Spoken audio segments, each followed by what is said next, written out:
Welcome to UPSC universe. So ఈ సెషన్లో last Monday నుంచి ఈ మండే మధ్యలో మనకు జరిగిన ఇంటర్నేషనల్ రిలేషన్స్, అంతర్జాతీయ సంబంధాలకు సంబంధించిన డెవలప్మెంట్స్ అన్ని కూడా చూద్దాం. సో మనకు ఈ వారంలో United Nations General Assembly, NATO, అదేవిధంగా ఇంటర్నేషనల్ కోర్ట్ ఆఫ్ జస్టిస్, ఈ ఆర్గనైజేషన్స్ వార్తల్లో ఉన్నాయి. So first of all United Nations General Assembly ఎందుకు వార్తల్లో ఉన్నది? సో మనకు United Nations General Assembly, so United Nations ఆర్గనైజేషన్కు మనందరికి తెలిసిందే 6 ఆర్గాన్స్ ఉంటాయి. ఆ 6 ఆర్గాన్స్లో మనకు యునైటెడ్ నేషన్ జనరల్ అసెంబ్లీ ఒకటి. ఇందులో 193 కంట్రీస్కు మెంబర్షిప్ అనేది ఉంటుంది. సో 193 కంట్రీస్కు మెంబర్షిప్. అండ్ ఈ ఆర్గాన్ ఒక ప్రెసిడెంట్ ఉంటారు, ప్రతి సంవత్సరం ఎన్నికవుతారన్నమాట. So September to September session ఉంటుంది మనకు. జనరల్గా United Nation General Assembly session September to September. So ఈ సంవత్సరం సెప్టెంబర్ 23 నుంచి సెప్టెంబర్ 24 వరకు ప్రెసిడెంట్గా మనకు Dennis Francis. So Trinidad and Tobago అనే దేశానికి చెందిన వ్యక్తి ఈయన ఎన్నికయ్యారు. ఈయన ఇప్పుడు భారతదేశంలో పర్యటిస్తున్నారు. He's visiting India. సో ఇందులో భాగంగా భారత రాష్ట్రపతి ద్రౌపది ముర్ము గారిని కూడా కలిశారు. And United Nation General assembly president Dennis Francis మరి ఈయన ఒక మాటను స్పష్టంగా చెప్పారు. ఏంటంటే అది యునైటెడ్ నేషన్ సెక్యూరిటీ కౌన్సిల్లో రిఫార్మ్స్ రావాలి. ప్రస్తుతం ఉన్న రోజులను ఇది రిఫ్లెక్ట్ చేయడం లేదు. అంటే ఇప్పుడున్న రోజులు అంటే మీనింగ్ డెమోక్రటిక్ సిస్టమ్స్ పెద్ద ఎత్తున డెవలప్ అయినాయి, అన్ని కంట్రీస్ డెవలప్ అవుతూ ఉన్నాయి. At the same time inequalities పెరుగుతూ ఉన్నాయి. ఇలాంటి సొసైటీని రిఫ్లెక్ట్ చేసేలా, ప్రతిబింబించేలా ఐక్యరాజ్య సమితి భద్రతా మండలి లేదు, యునైటెడ్ నేషన్స్ సెక్యూరిటీ కౌన్సిల్ లేదని అభిప్రాయపడ్డారు. సో ఇక్కడ మరి ఈ అంశం నుంచి మనకి ఇంకా ఏమేమి క్వశ్చన్స్ రావచ్చో చూద్దాం. మరి ఈయన ఇప్పుడు అనడానికి కారణం, మనం చదవడానికి కారణం ఏంటనంటే, సో ఈయన ప్రస్తుతం భారతదేశంలో పర్యటిస్తున్నారు.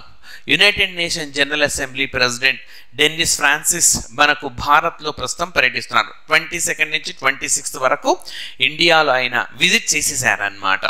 సో అది కూడా నేరుగా అడగవచ్చు. జనవరి 22 నుంచి 26 మధ్య భారత్ను పర్యటించిన యునైటెడ్ నేషన్స్ అఫీషియల్ ఎవరు, హయ్యర్ అఫీషియల్, అత్యున్నత అధికారి ఎవరు అని చెప్పి ఆయన Dennis Francis, right. And next వచ్చేసి మనకు ఇంకొక ముఖ్యమైన అంశాన్ని మరొక దాన్ని మనం ఇక్కడ డిస్కస్ చేద్దాము. సో యునైటెడ్ నేషన్ జనరల్ అసెంబ్లీకి సెప్టెంబర్ టు సెప్టెంబర్ ప్రెసిడెంట్ ఉంటారని చెప్పాం కదా. మరి భారత్కు సంబంధించిన వారు ఎవరైనా ఉన్నారంటే 8వ సెషన్కి భారత్కు చెందిన విజయలక్ష్మి పండిట్ ఉండేవారు. సో మరి యునైటెడ్ నేషన్ జనరల్ అసెంబ్లీకి సారథ్యం వహించిన ఏకైక భారతదేశ వ్యక్తి, ప్రపంచంలో తొలి మహిళ కూడా వీరినే చెప్పుకోవచ్చు, రైట్. సో అండ్ నెక్స్ట్ ఇప్పుడు ఈయన మనకు ఏమని డిమాండ్ చేశారు? యునైటెడ్ నేషన్స్ సెక్యూరిటీ కౌన్సిల్లో రిఫార్మ్ రావాలి అన్నారు. అసలు యునైటెడ్ నేషన్స్ సెక్యూరిటీ కౌన్సిల్లో ఇప్పుడున్న స్ట్రక్చర్ ఏంటి, ఏం రిఫార్మ్ రావాలని కోరుకుంటున్నారంటే, యునైటెడ్ నేషన్స్ సెక్యూరిటీ కౌన్సిల్లో ప్రస్తుతం మనకు 5 దేశాలకు మాత్రమే పర్మనెంట్ మెంబర్షిప్ ఉన్నది. అండ్ ఆ దేశాలకు వీటో అధికారం ఉంది. 1945లో మనకు ఏర్పడింది. 1965లో ఈ కౌన్సిల్ని ఎక్స్పాండ్ చేశారు, విస్తరించి సభ్య దేశాల సంఖ్యను పెంచారు. ఇందులో మనకు సెక్యూరిటీ కౌన్సిల్లో కేవలం 5+10 కంట్రీస్ మాత్రమే ఉంటాయి. సో 1945లో ఏర్పడింది. 1965లో దీన్ని ఒకసారి పెంచారు, అంతే. ఇంకా 1965 నుంచి మార్పు చేయడం లేదు, అప్పటి నుంచి అట్లాగే ఉంది. కాబట్టి ఇప్పుడు మారాలి. వీటో అధికారం కేవలం 5 దేశాలకు మాత్రమే కాదు, మరిన్ని దేశాలకు విస్తరించాలి. ఇది మరింత డెమోక్రటిక్ సెటప్గా మారాలి. ఈ 5 దేశాలకు వీటో అధికారం ఉంది అని అంటే ఈక్వాలిటీకి అది విరుద్ధం అని, సమానత్వం అనే సూత్రానికి అది విరుద్ధంగా ఉంది అని చెప్పి కూడా మనం చెప్పుకోవచ్చు. మరి ఈ యునైటెడ్ నేషన్స్ సెక్యూరిటీ కౌన్సిల్లో శాశ్వత సభ్యత్వం పొందడం కోసం ఒక కూటమి ఏర్పడింది. దాన్నే G4 కూటమి అని కూడా అంటారు. యుఎన్ఎస్సికి సంబంధించి ఈ అంశం మనం ఎప్పుడు డిస్కస్ చేసినా G4 కూడా చర్చించాలి. సో G4లో ఎవరెవరు ఉంటారంటే ఇండియా, జపాన్, జర్మనీ, బ్రెజిల్. ఈ 4 దేశాలు భద్రతా మండలిలో శాశ్వత సభ్యత్వాన్ని, పర్మనెంట్ మెంబర్షిప్ని కోరుకుంటున్నాయి. ఈ 4 దేశాలు కోరుకుంటున్నాయి. మరి ఈ 4 దేశాలు ఒకరికొకరు సహకరించుకోవడం కోసం భద్రతా మండలిలో పర్మనెంట్ సీట్ కోసం ఈ కూటమిని ఏర్పాటు చేసుకున్నారు. భారతదేశానికి కూడా పెద్ద ఎత్తున మద్దతు లభిస్తుంది ఇందులో పర్మనెంట్ మెంబర్షిప్ కోసం. కరీబియన్ కమ్యూనిటీ ఇలాంటి దేశాలు, ఇలాంటి కూటములు కూడా భారత్కు మద్దతుగా నిలిచినాయి. సో ఇది మనకు మొదటి అంశంగా చెప్పుకోవచ్చు. And next, international Court of justice ఒక జడ్జిమెంట్ ఇచ్చింది. అదేంటంటే ఇజ్రాయిల్ ప్రస్తుతం ఏదైతే పాలస్తీనాలో పెద్ద ఎత్తున యుద్ధం జరుగుతుందో ఇది ఇజ్రాయిల్ చేస్తున్న నరమేధంగా, జినోసైడ్, ఓకే, జీనోసైడ్గా అభివర్ణించింది. అంతేకాదు ఇజ్రాయిల్ పైన విచారణ చేపడతామని, సో మారణ హోమం అంటాం దీన్ని, ఓకే, మారణ హోమం లేదా దీన్నే నరమేధం అనుకోవచ్చు, నరమేధం. సో జీనోసైడ్ కన్వెన్షన్ అని చెప్పి ప్రపంచ దేశాల మధ్య ఒప్పందం కుదిరింది. మానవ హక్కుల పరిరక్షణకు సంబంధించి కుదిరిన మొట్టమొదటి ఒప్పందంగా కూడా దీనికే పేరున్నది. సో ఈ ఒప్పందంలో భాగంగా ఇజ్రాయిల్ ఉల్లంఘనకు పాల్పడుతుంది అని చెప్పి మరి ఐసీజే విచారణ చేపట్టనున్నది. మరి ఐసీజే అనేది ఇంటర్నేషనల్ కోర్ట్ ఆఫ్ జస్టిస్ అనేది మనకు నెదర్లాండ్స్లో హేగ్ కేంద్రంగా పనిచేస్తుంది. మీకు స్టార్టింగ్లో చెప్పాను, యునైటెడ్ నేషన్స్ ఆర్గనైజేషన్స్కు 6 ఆర్గాన్స్ ఉన్నాయి, 6 రంగాలు. ఆ రంగాల్లో మనకు అన్ని 5 అంగాలు హెడ్ క్వార్టర్స్ అని న్యూయార్క్లోనే ఉంటాయి. న్యూయార్క్లో లేని ఏకైక అంగం ఏది అని అంటే మనకు ఇంటర్నేషనల్ కోర్ట్ ఆఫ్ జస్టిస్. అది ఎక్కడ ఉంటుందంటే నెదర్లాండ్స్లోని ది హేగ్లో. ఇదే నెదర్లాండ్స్లోని ది హేగ్లో ఇంటర్నేషనల్ క్రిమినల్ కోర్టు కూడా ఉంటుంది. ఇక్కడే మనకు OPCW, organisation for prohibition of chemical weapons, రసాయన ఆయుధాల నిషేధ వ్యవస్థ కూడా ఉంటుంది. సో ఈ విధంగా మనకు చాలా ముఖ్యమైన అంశం అన్నమాట. ఇప్పటికే జీనోసైడ్ అనే ఒక ఆరోపణ పైన ఏ దేశం పైన విచారణ చేపట్టిందనంటే మయన్మార్ దేశం పైన విచారణ అనేది చేపట్టింది. ఓకే, సో ఇది మనకు సెకండ్ ఇష్యూ డిస్కస్ చేసినాం. నెక్స్ట్ మనకు నాటో. సో నాటో అనేది మనకు బ్రసెల్స్ కేంద్రంగా పనిచేసే వ్యవస్థ, రైట్. ఇందులో 31 దేశాలు ఉన్నాయి. 32వ దేశంగా స్వీడన్ చేరనుంది. సో యాక్చువల్గా ఈ నాటో అనేది ఒక ఉమ్మడి భద్రత కోసం, కలెక్టివ్ సెక్యూరిటీ కోసం ఏర్పాటైంది. సో కలెక్టివ్ సెక్యూరిటీ అనంటే ఒక్క దేశం పైన జరిగే దాడిని అన్ని దేశాలపై జరిగే దాడిగా మనము చూస్తామన్నమాట. అంటే ఇప్పుడు నేను చెప్పిన కదా 31 దేశాలు ఉన్నాయి. సే ఫర్ ఎగ్జాంపుల్ ఆఫ్ఘనిస్తాన్ అనే దేశం అమెరికా అనే దేశం పైన దాడి చేసింది అనుకోండి. అది కేవలం అమెరికా పైన దాడిగా కాదు, 31 దేశాల పైన దాడిగా భావించి 31 దేశాలకు చెందిన బలగాలు ఆఫ్ఘనిస్తాన్ పై విరుచుకుపడతాయి. అది ఉమ్మడి భద్రత అంటే, కలెక్టివ్ సెక్యూరిటీ అంటే. నాటోలోని ఆర్టికల్ 5 మనకు ఈ కలెక్టివ్ సెక్యూరిటీ గురించి లేదా ఉమ్మడి భద్రత గురించి తెలియజేస్తా ఉన్నది. మరి నేను ఈ ఎగ్జాంపుల్ ఆఫ్ఘనిస్తాన్ అమెరికా పైన దాడి ఎగ్జాంపుల్ తీసుకోవడానికి కారణం ఈ నాటోలో ఆర్టికల్ 5 కలెక్టివ్ సెక్యూరిటీ గురించి మాట్లాడుతుంది. ఇప్పటి వరకు ఈ ఆర్టికల్ని ఒకే ఒకసారి వినియోగించారు, అది ఆఫ్ఘనిస్తాన్ పైనే వినియోగించారు. ఆ ఆర్టికల్ 5ని వినియోగించాలని పిలుపునిచ్చింది కూడా అమెరికా. ఎందుకంటే ఆఫ్ఘనిస్తాన్ అమెరికా పైన దాడి చేసింది. ఇప్పుడు మీకు అనుమానం రావచ్చు, ఆఫ్ఘనిస్తాన్ ఉన్నది ఆసియా ఖండంలో, అమెరికా ఉన్నది అమెరికా కాంటినెంట్లో. అసలు ఆఫ్ఘనిస్తాన్ అమెరికా పక్కనే ఉన్న దాడి చేసేంత శక్తి ఆఫ్ఘనిస్తాన్కి ఎక్కడుంది? లేదు కదా అనుకోవచ్చు. కానీ ఉగ్రదాడి జరిగిందనమాట మనం. సో దీన్నే మనం ఓకే 9/11 ఈవెంట్ అని చెప్తూ ఉంటాం. ఉగ్రవాదులు అనమాట, ఒసామా బిన్ లాడెన్లో అల్ ఖైదా అమెరికా విమానాన్ని హైజాక్ చేసి దాడి చేసింది. అంటే అమెరికా వేలుతో అమెరికా కంటినే పొడి చేసింది అనమాట. సో ఈ సంఘటన జరిగిన తర్వాత అమెరికా నాటోలోని ఆర్టికల్ 5ని డిక్లేర్ చేసి ఎంబడే నాటో బలగాలపైన ఆఫ్ఘనిస్తాన్ దేశం పైన విరుచుకుపడింది. సో ఆ విధంగా నాటో. మరి ఇప్పుడు ఎందుకు వార్తల్లో ఉంది అంటే నాటోలో ఆర్టికల్ 10 ఇంకొకటి ఉంటుంది. ఆర్టికల్ 10 ప్రకారము ఓకే, ఒక కొత్త దేశం నాటోలో చేరాలి అంటే అన్ని దేశాలు ఒప్పుకోవాలి. సో అందులో భాగంగా మనకు స్వీడన్ చేరనుంది. అన్ని దేశాలు అంగీకరించినాయి. తుర్కీ అనే ఒక్క దేశం పెండింగ్లో ఉంది. సో ఈ తుర్కీ దేశం కూడా తాజాగా అంగీకరించింది. సో ఈ విధంగా మనకి ఈ అంశం కూడా వార్తల్లో ఉన్నది. రైట్. అండ్ నెక్స్ట్ వచ్చేసి మనకు ఇప్పటి వరకు న్యూయార్క్ కేంద్రంగా పనిచేసే జనరల్ అసెంబ్లీ చూసాం, హేగుని చూసాం, అదేవిధంగా బ్రజల్స్ కేంద్రంగా పనిచేసే నాటో, ఇప్పుడు రోమ్ కేంద్రంగా పనిచేసే food and agriculture organisation. So ఈ ఫుడ్ అండ్ అగ్రికల్చర్ ఆర్గనైజేషన్ మనకు 1945 అక్టోబర్ 16 నాడు ఏర్పాటైన సంస్థ. మరి ఇందులో food and agriculture organisation committee on fisheries అని ఉంటుంది. కమిటీ ఆన్ ఫిషరీస్ మత్స్య రంగానికి సంబంధించిన కమిటీ ఇది. ఓకే, చేపలకు సంబంధించిన కమిటీ. సో ఈ కమిటీలో ఒక సబ్ కమిటీకి భారతదేశం వైస్ చైర్మన్గా ఎన్నికైంది. Okay, vice chairman.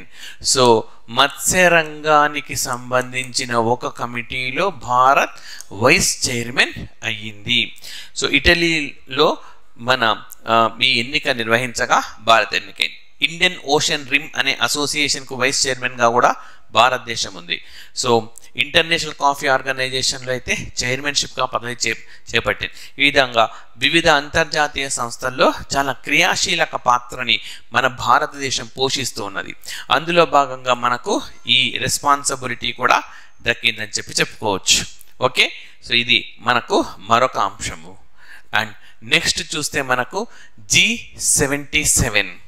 Okay, G77 సమావేశం ఉగండాలోని కంపాలాలో నిర్వహించినారు. ఓకే, సో ఉగండా కంపాలాలో. అండ్ దీని థీమ్ లేదా ఇతివృత్తం ఏంటంటే leaving no one behind.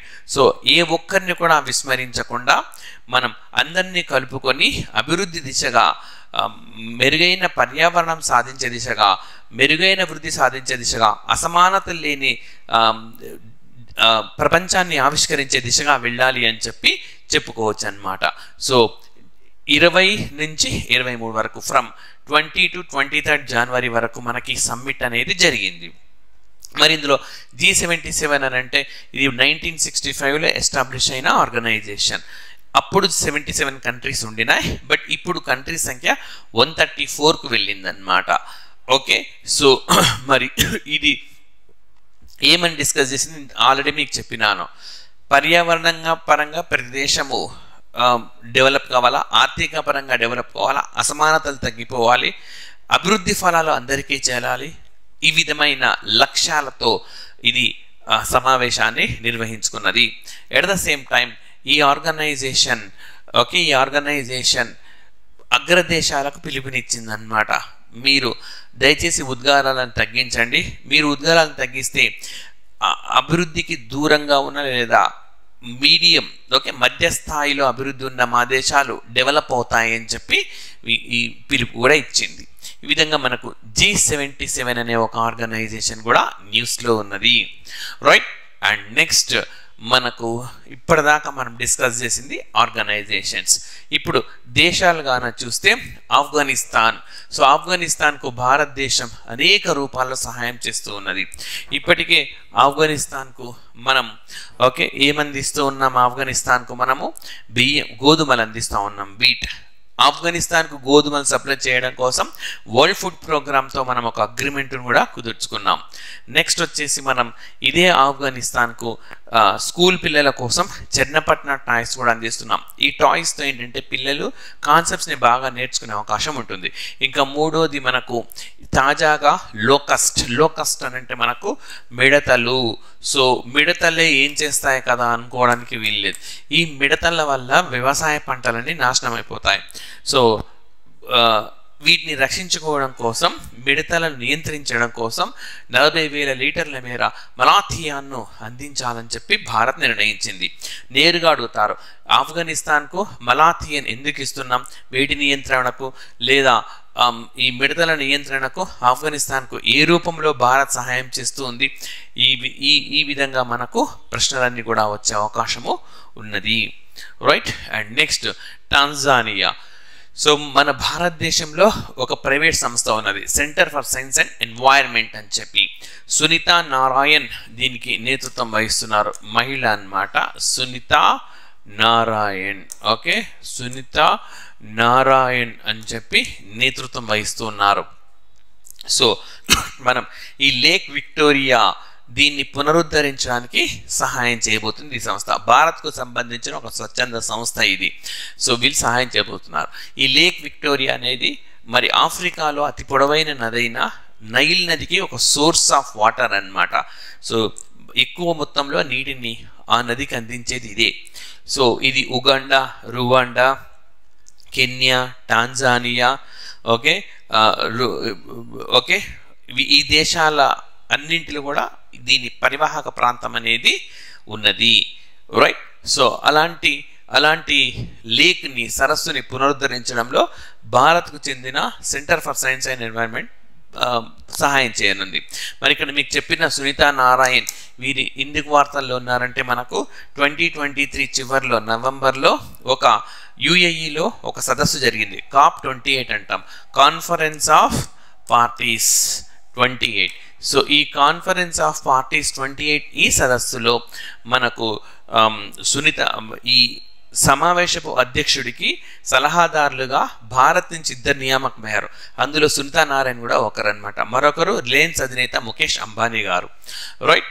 And Tanzania దేశంలో మనం ఈ సంవత్సరం జంజిబార్ అనే ప్రాంతంలో ఐఐటి మద్రాస్, ఐఐటి చెన్నై బ్రాంచ్ను ఓపెన్ చేశారు. సో భారతదేశం సంబంధించిన ప్రతిష్టాత్మకమైన ఆర్గనైజేషన్, ఎడ్యుకేషన్ ఇన్స్టిట్యూషనే ఐఐటి మనకు. సో దీనికి ప్రీతి అగాలయం అనే మహిళ నేతృత్వం వహించనున్నారు. సో ఈ విధంగా ఒక ఐఐటికి ఒక మహిళ నేతృత్వం వహించడం అన్నది ఇదే మొట్టమొదటిసారిగా మనం చెప్పుకోవచ్చు. సో ఆ విధంగా మనకు ఈ టాంజానియా అనే అంశం కూడా వార్తలో ఉంది. టాంజానియా దేశానికి అధ్యక్షురాలుగా ఉన్న సామియా సులూహు వీరికి భారత్లోని జవహర్లాల్ నెహ్రూ యూనివర్సిటీ అత్యున్నత పౌర పురస్కారాన్ని కూడా అందించింది. ఆ విధంగా కూడా ఈ అంశం మనకు న్యూస్లో ఉన్నది. అండ్ నెక్స్ట్ వచ్చేసి మనకు 16 సంవత్సరాల నిరీక్షణకు తెరపడింది. గత 16 సంవత్సరాలుగా ఒక స్వేచ్ఛా వాణిజ్య ఒప్పందాన్ని కుదుర్చుకోవడం కోసం భారత్, స్విట్జర్లాండ్ చేస్తున్న అన్ని రకాల ప్రయత్నాలు కొలిగి వచ్చినాయి అన్నమాట. సో స్వేచ్ఛా వాణిజ్య ఒప్పందం యూరోప్లోని ఏ దేశానికి భారత్కు మధ్య ఇటీవలి కాలంలో కుదిరింది, 16 సంవత్సరాల చర్చల అనంతరం సఫలమైంది అని అంటే Bharat and Switzerland, India and స్విట్జర్లాండ్ల మధ్య ఈ చర్చలు అన్నవి కూడా మనకు సఫలమైనాయని చెప్పుకోవచ్చు. సో ఈ విధంగా మనకు ఈ అంశం కూడా వార్తల్లో ఉన్నది. నెక్స్ట్ మనకు ఇవి ఓకే మిలిటరీ ఎక్సర్సైజులు.